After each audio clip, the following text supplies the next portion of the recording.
ഞാൻ നേരത്തെ തന്നെ പറഞ്ഞിരുന്നല്ലോ, കഴിഞ്ഞ 10 വർഷക്കാലമായി കേരളത്തിൽ അധികാരത്തിലിരിക്കുന്ന പിണറായി വിജയൻ്റെ നേതൃത്വത്തിലുള്ള ഗവൺമെൻറ് സമസ്ത മേഖലകളിലും ജനങ്ങളെ ദ്രോഹിച്ചുകൊണ്ട് മുന്നോട്ട് പോയി.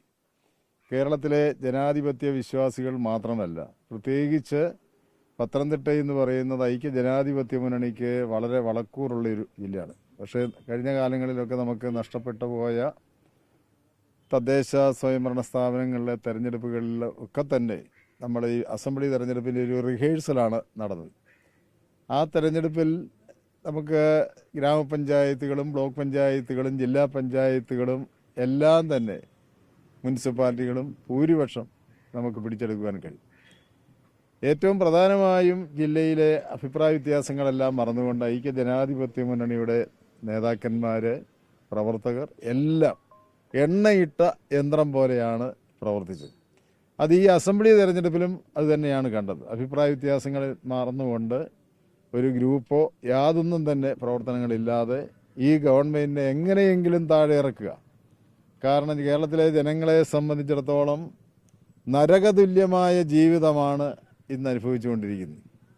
സർക്കാർ ജീവനക്കാർക്കും അതുപോലെ തന്നെ പെൻഷൻകാർക്കും ഒക്കെ കിട്ടിക്കൊണ്ടിരിക്കുന്ന ആനുകൂല്യങ്ങളെല്ലാം നിർത്തി നിത്യോപയോഗ സാധനങ്ങളുടെ വില റോക്കറ്റ് പോലെ കുതിച്ചുയരുന്നു. വില നിയന്ത്രിക്കുവാൻ യാതൊരു നടപടികളും സ്വീകരിക്കുന്നില്ല.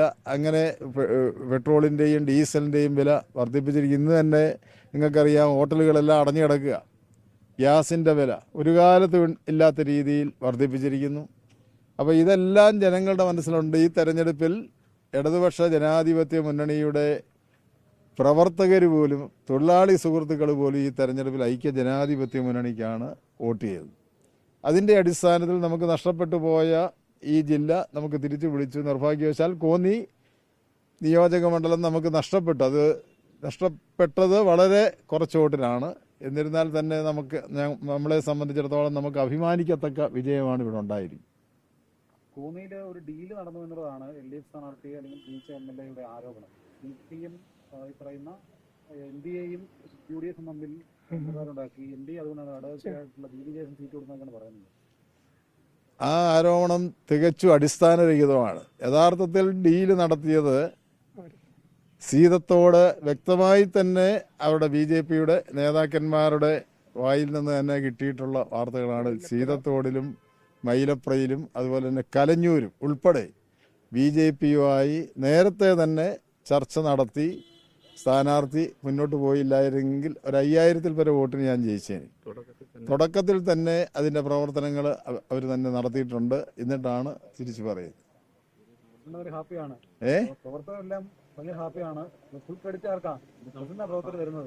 പ്രവർത്തകരെ സംബന്ധിച്ചിടത്തോളം മുഴുവൻ ഞാൻ നേരത്തെ തന്നെ സൂചിപ്പിച്ചു,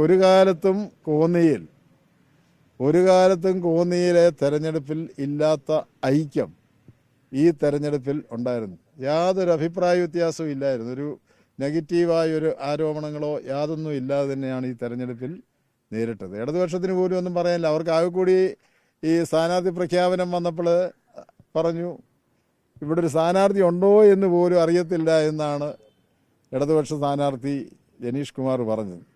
അതോടൊപ്പം തന്നെ 19-ാം തീയതി എൻ്റെ സ്ഥാനാർത്ഥി പട്ടിക പ്രസിദ്ധീകരിച്ചതിന് ശേഷം 21-ാം തീയതി ഒറ്റ ദിവസം കൊണ്ട് റോഡ് ഷോ, ഈ ജില്ലയിൽ മറ്റ് നിയോജക മണ്ഡലങ്ങളിൽ നടത്താത്ത റോഡ് ഷോ നടത്തി. പിറ്റേ ദിവസം തന്നെ കൺവെൻഷൻ. അങ്ങനെ എല്ലാം വളരെ കൃത്യമായി മുന്നോട്ട് പോയി.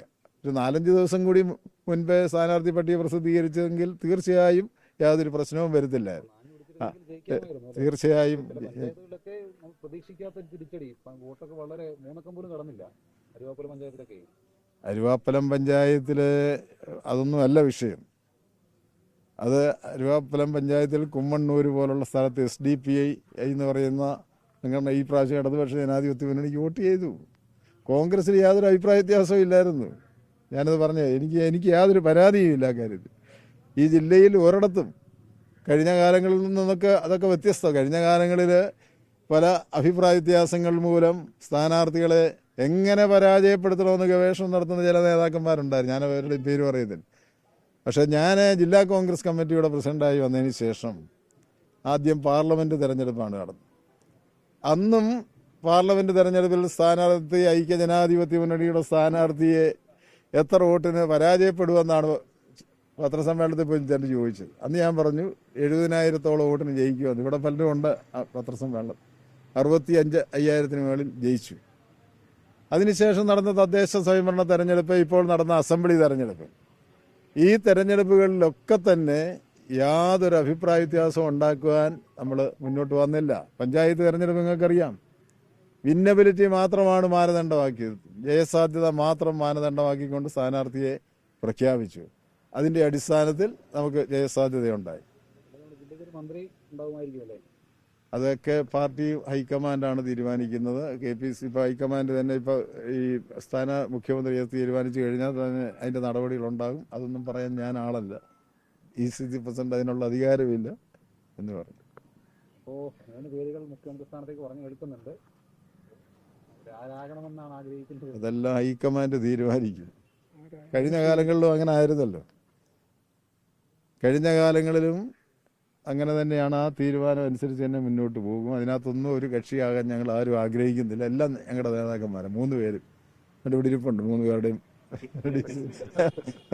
എല്ലാവരും യോഗ്യരാ, ആരും മോശക്കാരല്ല.